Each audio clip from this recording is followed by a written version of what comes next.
Forgiveness is a word easier said than done. To forgive someone involves our whole being, our mind, our heart, and actions. Yes, it's not easy to forgive the offender, but if I don't forgive, I'm choosing to stay trapped in my own bitterness. In June 2006, I found out I was pregnant. We already had 3 children, and this baby came as a surprise to both my husband and I. During this pregnancy, I needed my husband to give me more emotional support and to spend more time with our family.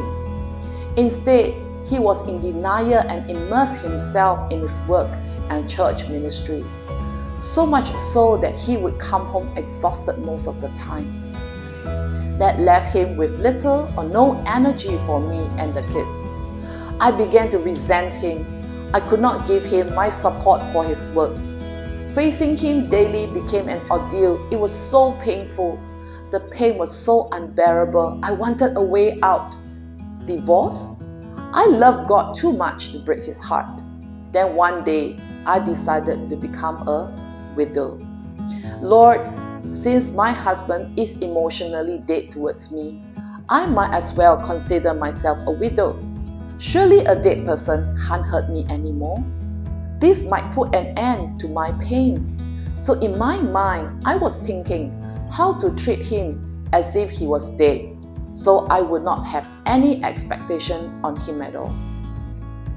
During one of my visits to the public library with my children, I could not control my emotions. Had to escape to the restroom and hid myself in one of the cubicles to cry. When I had calmed down, I slowly walked back to the library. As I was looking aimlessly at the bookshelf, a book with a unique title caught my eye. When Love Dies. I could identify so well with the author. That's exactly how I felt pain. I immediately borrowed the book, hoping it would teach me how to bury my pain. Interestingly, the book was about a woman's journey in reconciling with her husband. I knew God was asking me to bring my pain to Him and to find healing through forgiveness and reconciliation. I protested, Lord, remember, I am the one who is hurting. If I forgive him, I will be allowing myself to be vulnerable to more hurts. If he wants reconciliation, he needs to ask me for forgiveness. I knew God's solution was the best, but I stubbornly refused to submit to Him. I continued to live in misery for another month. My wake-up call came when I started to get rough with the children I love. The bitterness and resentment of unforgiveness was consuming me. It turned me into a monster to my own children. I needed to do something before it got worse. One day, I was walking past my living room. The Holy Spirit reminded me of a Bible story that Jesus told.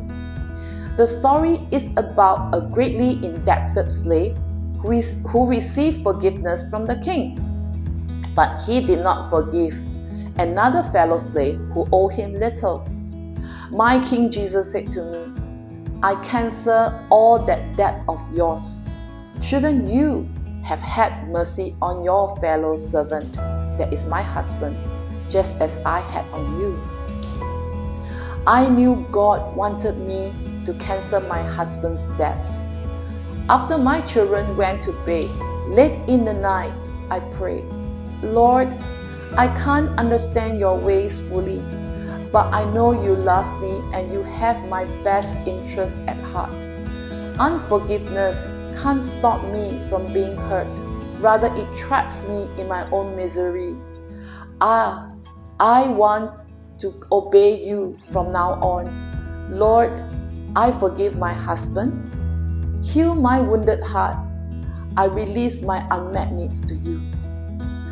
I wept as I surrendered my pain, my hurts, and my unforgiveness to God.